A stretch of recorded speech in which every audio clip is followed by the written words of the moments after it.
Hey, what's up? Welcome to the show. Hanging out with AFI backstage at the world-famous Palladium. You guys are here with Rancid tonight.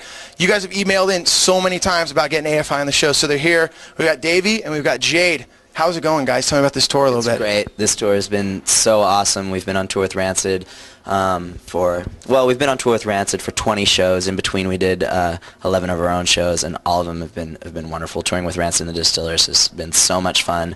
This is the second to the last night. We finished in San Francisco tomorrow, and it went so fast because it was so fun. Like too fast? Too fast. Yeah, we're sad. Jake. You're sad that it's over? Will be lots of hugs after the show? Absolutely. Hey, I noticed, and a lot of people have been noticing down here in Los Angeles, you guys have been getting some radio airplay on this record. And how do you guys feel about that? I know some bands aren't into it, some bands are. How does AFI feel about being played on K-Rock? I think it's awesome. Yeah. Can you explain a little bit why? We just like people to hear our music, and what better way for people to hear our music than on the radio? I mean, there's a lot of kids who don't have any other means of being exposed to music other than, formats like MTV and radio. So the way I feel is I'd rather turn on the radio and hear good music than bad music. I'd rather turn it on and hear Pennywise and Green Day and The Offspring and Rancid and Perfect Circle and Nine Inch Nails than other bands. It's like we don't set out to really write radio songs, so the fact that they're playing us, I think it's kind of natural. It's like we write the music that we think is good and that our fans think are good, and if they're going to play it on the radio, then I don't think there's anything wrong with that,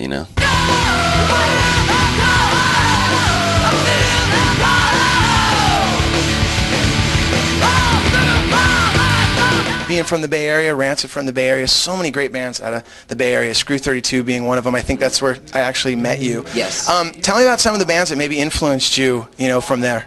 From the Bay Area, bands like Sam I Am, Jawbreaker, Green Day, of course Rancid and Operation Ivy. Who else, Jade?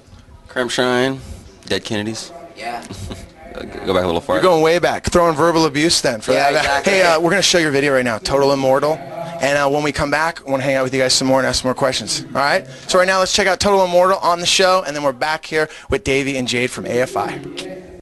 Welcome back to the show, hanging out with AFI, Davey and Jade, taking the time to talk to the show. One thing I've noticed on your new record, The Art of Drowning, so many changes have happened for AFI, sound-wise, look-wise, from the earlier records where it was just like straight-ahead hardcore, to right now, I'm noticing like a goth look, a goth sound. I'm just noticing a band that's growing. Can you tell us a little bit about that? I think it's really just a matter of us becoming more comfortable working with each other. How many years have you guys all worked together? The band's been together since 1991. Jade and I have been friends since before then.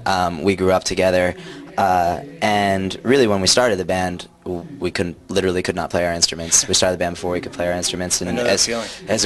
Yeah. So, I mean, as we grew with the addition of Jade into the band, whom I've always wanted to work with, we just slowly became more comfortable. As far as my lyrics went, I became more comfortable with expressing myself the way I wanted to. Before, when I was performing kind of more frivolous lyrics, it really just didn't seem appropriate for me to be on stage screaming my heart out and singing about something that was meaningless.